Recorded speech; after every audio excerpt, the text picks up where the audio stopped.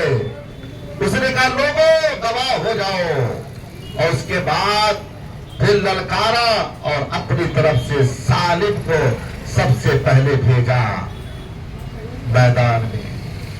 میرے امام کی بارگاہ میں حر تیار کھڑے تھے، انہوں نے کہا حضور مجھے جانے دیجئے سب سے پہلے۔ تو سب سے پہلے جو جنگ ہوئی ہے یزید کی طرف سے سالم آیا اور میرے امام کی طرف سے حر نے وہ کارنامہ انجام دیا، وہ جابازی دکھائی، وہ بہادری دکھائی ہے کہ سالم کو تو چند لمحہ بھی نہ گزرنے پایا کہ ان کو کھیرے کی طرح کاٹ کے گرا دیا، فنا فنار کر دیا۔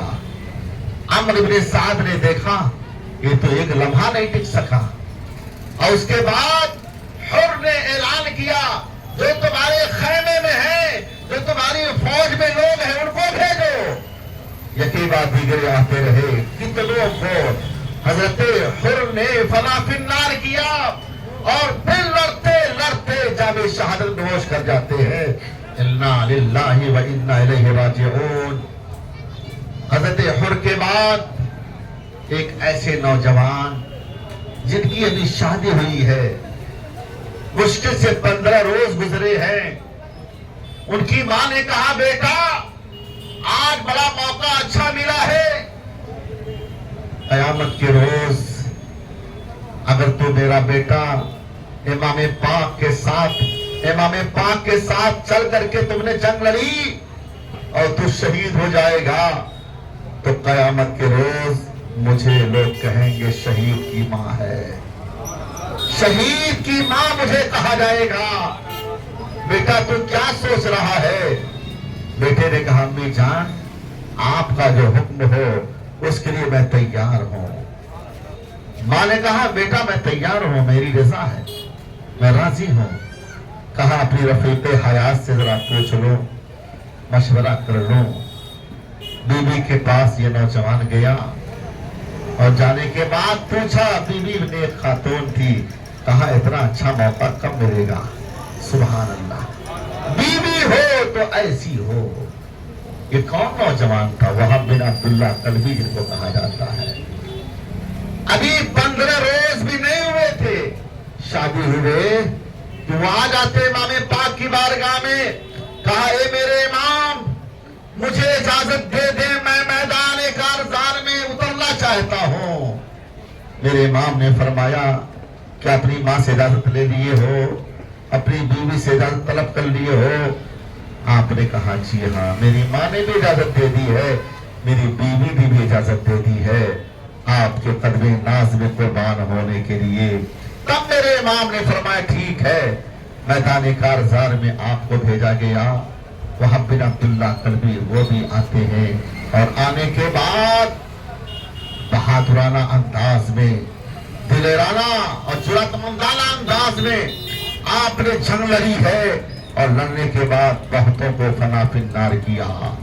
لیکن رب کی طرف سے یہی مرضی رب کی تھی، اے وہب بن عبداللہ تمہیں بھی جام شہادت نوش کرنا ہے۔ اس لیے وہ بھی جام شہادت نوش کر کے اللہ کی بارگاہ میں جنت کی بہاروں میں پہنچ جاتے ہیں۔ انا للہ و انا الیہ راجعون۔ وہب بن عبداللہ یہ بھی اللہ کے پیارے ہو گئے۔ یاد رہے نہ جانے کتنے احباب تھے امام علی مقام کے، سب کا نام لینا بڑا مشکل ہو جاتا ہے، اتنا وقت بھی نہیں کہ سب کا تذکرہ کیا جائے، اس لیے جو خاص خاص نام آتے ہیں ان ناموں کو تذکرہ کر دیا جاتا ہے۔ یہ تو احباب میں سے ہیں، یہ آپ کے چاہنے والوں میں سے لوگ ہیں، آپ کے چچا آپ کے بھائی بھی ہیں، بھتیجے بھی ہیں، وہ بھی سب شامل ہیں۔ لیکن ایک بات ذہن میں رکھیے گا، جتنے لوگ تھے سب یہی کہتے تھے ہماری جان آپ پر پہلے قربان ہو جائے، ہمارے ہوتے ہوئے آپ پر کوئی ضرب آئے یہ ہمیں پسند نہیں ہے۔ یہ سب کے دل میں یہی جذبہ تھا۔ میرے امام نے بار بار یہ بھی کہا تھا کہ لوگوں رات کے سناٹے میں جس کو جانا ہے وہ جا سکتا ہے، میری طرف سے فل اجازت ہے، کہ دنیا یہ نہ کہہ دے حسین نے لوگوں کو زبردستی سب کی جانیں مروا دیا تھا، سب کو کٹوا دیا تھا۔ میرے حسین نے کسی پر کوئی ظلم و زیادتی نہیں کیا بلکہ سب کو چھوڑ دیا، اجازت دی تھی جس کا جی چاہے چلا جائے، جس کا جی چاہے رہے۔ ابھی رات کے سناٹے میں تاکہ کوئی دیکھ نہ سکے، جانے والا جا سکتا ہے اس کی مرضی، لیکن کہاں لوگ ہلنے والے ہیں؟ آپ کے نام پر قربان ہونے والا کیسے بھاگ جائے گا؟ جس نے اپنی جان کو آپ کے حوالے کر دیا وہ کیسے چلا جائے گا؟ جو آپ سے سچی محبت کرتا وہ کیسے چلا جائے گا؟ ارے جائے گا وہی جو منافق ہوگا، جائے گا وہی جو غدار ہوگا، ارے جائے گا وہی جو منافق ہوگا، جائے گا وہی جس کے دل و دماغ میں وہم و گمان ہوگا، شک کے دائرے میں ہوگا کہ صحیح ہے کہ غلط ہے، وہی بھاگ کے جانے والا ہے۔ اور جس کا یقین ہے یہ تو نواز رسول ہے، یہ حق پر ہے اور یہ حق پر ہے، لہذا انہی کا ساتھ دینا چاہیے۔ تو یاد رہے جو آپ کے چاہنے والے تھے وہ نہیں ہلے، ہلنے کی بات کرتے جان بھی دے دیا، قربان ہو کے چلے گئے دنیا سے۔ آج تاریخوں میں کتابوں میں ان کا نام موجود ہے، محفوظ کر لیا گیا۔ اب آئیے ذرا دیکھیے آپ کے بھتیجے بھی ہیں، حضرت قاسم امام حسن مجتبیٰ کے ساتھ جاتے ہیں، حضرت عباس علمدار بھی ہیں، علی اکبر بھی ہے. یہ وہ لوگ ہیں, یہ کہاں جانے والے ہیں؟ کیا جرات ہے, سبحان اللہ. حضرت قاسم کہتے ہیں چچا مجھے جانے دیجئے میدان میں. آپ نے کہا میرے بھتیجے تم میری بھائی کی یادگار ہو, تم چلے جاؤ گے تو میں اپنے بھائی کو کیسے یاد کروں گا. کیا محبت ہے, کیا محبت ہے, ذرا محبت دیکھیے. جب دیکھا میرے چچا تیار نہیں ہو رہے ہیں تو ایک انگوٹھی تھی, اس انگوٹھی کو نکال کے دیا, کہا یہ آپ دیکھ لیں. اس انگوٹھی کو کھول کے دیکھا تو اس پہ پرزا لکھا ہوا تھا. امام حسن مجتبیٰ نے لکھا تھا بیٹا جب میرے بھائی پر کوئی اہم وقت آ جائے تو اس وقت اپنی جان کو میرے بھائی پر قربان کر دینا. سوچنا نہیں آج کا جو دن ہے اس سے بڑا اب کوئی دن آنے والا نہیں ہے. یہ بہت بڑا دن ہمارے لیے ہے. چچا جان مجھے جانے دیجئے. امام علی مقام نے اپنے بھتیجے کو بھیج دیا. حضرت قاسم اللہ اکبر 19 سال کی عمر ہے, کریئر جوانی ہے, میدان میں اترتے ہیں. عمرو بن سعد کو پتا تھا کہ ہاشمی خاندان کا کوئی نوجوان اگرچہ بھوکا پیاسا کیوں نہ ہو اس کا مقابلہ عام فوجی عام سپاہی نہیں کر سکتا. تو بڑے بڑے بہادروں کو پہلوانوں کو محفوظ رکھا تھا. جب قاسم آئے تو ان کے مقابلے میں جانتے کس کو بلایا؟ ارزق, بہت بڑا پہلوان مانا جاتا تھا. ارزق پہلوان. ارزق پہلوان نے کہا یہ میری تو انسلٹ ہے, میری توہین ہے کہ 19 سالہ نوجوان کے مقابلے میں جاؤں. میرے بیٹے کافی ہیں, میرے بیٹے کافی ہیں. اپنے بیٹوں کو بھیجا. پہلے نمبر کا جو بیٹا تھا اس کو بھیجا. وہ آیا. آنے کے بعد حضرت قاسم نے اس طرح اس کو مارا کہ اس کی تلوار بھی لے لیا. ذرا بول دو, اس کی تلوار بھی لے لیا, قبضے میں لے لیا. اس کے بعد دوسرا بھائی دیکھا میرے بھائی کے ساتھ ایسا ہوا, وہ چیختے چلاتے آیا. آنے کے بعد سوچا میں کچھ کر لوں گا, اس کا بھی کام ویسے ہی کر دیا. ایک لمحہ نہیں کھڑا ہونے دیا. پھر تیسرا بھائی اس کا آیا, تیسرے کا بھی یہی حال ہوا. پھر چوتھا آیا, چوتھے کا بھی یہی حال ہوا. اب ارزق دانت پیستے ہوئے, شیر کی طرح چیختے ہوئے آتا ہے, کہا تم نے میرے چاروں بیٹوں کو ختم کر دیا, اب میں دیکھتا ہوں. حضرت قاسم نے کہا کیا تو دیکھے گا, آجا آجا سامنے مقابلے میں آجا. جب وہ مقابلے میں آیا تو پہلے وار اسی نے کیا تھا. آپ نے اس کے وار کو خالی دیا اور نکالا تلوار. کہا یہ تلوار تو میری ہے.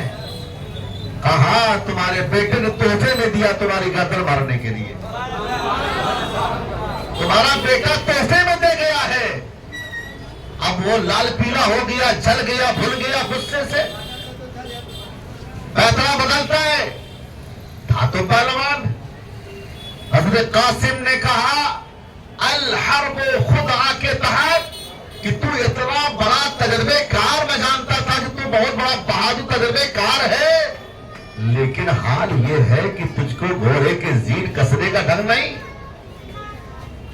جیسے جملہ سنا تو اپنی گردن نیچے کر کے کسنے لگا. موقع مل گیا. اچھا, جیسے ہی گردن نیچے کیا, جھکایا, حضرت قاسم نے اسی کی گردن پہ تلوار ماری. گیٹ کی طرح اس کا سر اچھل کے دور چلا گیا. گرا فولاد کا ٹکڑا زمین پہ سرنگو ہو کر. تکبر بہ گیا زخموں کے رستے موجے خون ہو کر. تکبر بہ گیا زخموں کے رستے موجے خون ہو کر. سارا تکبر بجبیٹ ہو گیا, سب ختم ہو گیا. یہ کون ہے صاحب؟ حضرت قاسم ہے جو بھوکے بھی ہے, پیاسے بھی ہے, پانی کا قطرہ حلق کے نیچے اترا نہیں ہے. 3 دن کے بھوکے پیاسے ہیں, پانی نہیں دیا جا رہا ہے اس خوف سے کہ کہیں پانی مل جائے گا تو یہ لوگ کسی کو نہیں چھوڑیں گے۔ حضرت قاسم کے مقابلے میں ارزق بھی فنا فی النار ہو گیا، اس کے چاروں بیٹوں بھی فنا فی النار ہو گئے۔ اس کے بعد بہت لوگ آتے گئے، کس کا نام بتاؤں؟ جتنے لوگ آتے گئے کسی کو چھوڑا نہیں حضرت قاسم نے، لیکن مشیت عزتی یہی کہہ رہی تھی، قاسم اب وقت تمہارا بھی ہو رہا ہے، اب تمہیں پانی تمہارے نانا جان حوض کوثر کا پلائیں گے۔ اسی لیے یہ دوبارہ لوٹ کے جاتے امام پاک کے پاس، کہا ذرا سا پانی مجھے مل جائے، بہت شدت کی پیاس لگی ہے۔ میرے امام نے یہی فرمایا، بیٹا یہ میرے بھتیجے بس چند لمحے اور انتظار کرو، نانا جان تمہیں حوض کوثر کا پانی پلائیں گے۔ حضرت قاسم پھر پلٹ کے آئے میدان میں، حل من مبارز کا نعرہ بلند کیا، ہے کوئی جو میرے مقابلے میں آئے؟ اب جب ایک بعد دیگرے آتے گئے تو کوئی بھی نہیں ٹھہر سکا، تو عمرو بن سعد نے کہا کہ ان کو معمولی مت سمجھو، چاروں طرف سے حملہ کرو تب جا کر کے قابو پا سکتے ہو۔ چاروں طرف سے حملہ کیا گیا، 27 زخم لگے تھے آپ کو، اور محکم بن طفیل اس نے آپ کے سینے پر نیزہ مارا، پھر آپ زمین پر آ گئے اور آتے ہی اپنے چچا کو پکارا، یا عمتاہ ادرکنی، یا عماہ ادرکنی، میرے چچا میری خبر لیجئے، میرے چچا میری خبردگیری کیجئے۔ امام عالی مقام آتے ہیں اور آنے کے بعد حضرت قاسم کے لاش مبارک کو اٹھاتے ہیں اور اٹھا کر کے خیمے میں لے کے جاتے ہیں۔ انا للہ و انا الیہ راجعون۔ حضرت قاسم کے بعد حضرت عباس علمدار، ان کا کام کیا تھا؟ علم کو اٹھانا، علم کو بلند کرنا، خیمے کی حفاظت کرنا، ہر طرح سے محافظ بنے رہنا۔ حضرت عباس علمدار کہتے ہیں، بھائی مجھے جانے دو، سکینہ کی پیاس، علی اصغر کا حلق خشک ہو گیا ہے، بیویوں کے دودھ خشک ہو گئے ہیں، مجھے جانے دو، میں پانی لے کے آتا ہوں، میں مشکیزہ لے کے جاتا ہوں، پانی بھر کے میں لے کے آتا ہوں۔ حضرت عباس علمدار نے جب کہا تو امام علی مقام نے کہا، بھائی تم تو میرے علم بردار ہو، تم چلے جاؤ گے علم کون اٹھائے گا؟ تم جاؤ گے خیمے کی حفاظت کون کرے گا؟ تم چلے جاؤ گے تو خیمے کی نگہبانی کون کرے گا؟ کہا سب ٹھیک ہے، لیکن اب یہ پیاس، یہ شدت اب مجھے برداشت نہیں ہو رہا ہے، یہ تکلیف بہت بڑھتی جا رہی ہے، مجھے جانے دیجئے۔ سیدہ سکینہ سے کہا، بیٹی گھبراؤ نہیں، ابھی میں پانی لے کے آتا ہوں۔ حضرت عباس علمدار گھوڑے پر سوار ہو کر چلتے ہیں، مشکیزہ لے کے ان کوفیوں کے درمیان میں پہنچی، آپ نے خطبہ ارشاد فرمایا، کہا لوگوں یاد رکھنا، ہم جو آئے ہیں یہاں ایسے نہیں آئے ہیں، ہمیں بلایا گیا ہے، خط بھیجا گیا تھا، اس لیے ہم یہاں آئے ہیں، ہمارے امام بھی اسی لیے یہاں آئے ہیں۔ آخر تم ہمیں پانی کیوں نہیں دے رہے ہو؟ پانی کیوں نہیں لینے دے رہے ہو؟ آخر پانی پہ پابندیاں کیوں لگا کے رکھا تم لوگوں نے؟ آپ نے بہت طرح کی باتیں کی، لیکن کوئی بھی سننے کے لیے تیار نہیں۔ جب آپ نے دیکھا یہ بدبخت کسی بھی بات کو سننے کے لیے تیار نہیں ہے، حضرت عباس علمدار اپنے گھوڑے کو ایل لگاتے ہیں، اور لگانے کے بعد سیدھے آپ چیختے پھاڑتے پہنچ جاتے دریائے فرات پہ۔ ذرا بول دو، دریائے فرات میں پہنچ گئے۔ یہ کیسی طاقت تھی آپ کے پاس؟ 22,000 کا لشکر ہے، کیسے اکیلے عباس علمدار کیسے پہنچ گئے؟ کہنا پڑے گا یہ خدائی طاقت ہے، جس کے پاس روحانی طاقت ہوتی ہے اس کا مقابلہ دنیا والے نہیں کر سکتے۔ دریائے فرات میں پہنچ کر مشکیزہ بھر لیا، چلو میں پانی لے لیا، سوچا پانی پی لوں، یاد آیا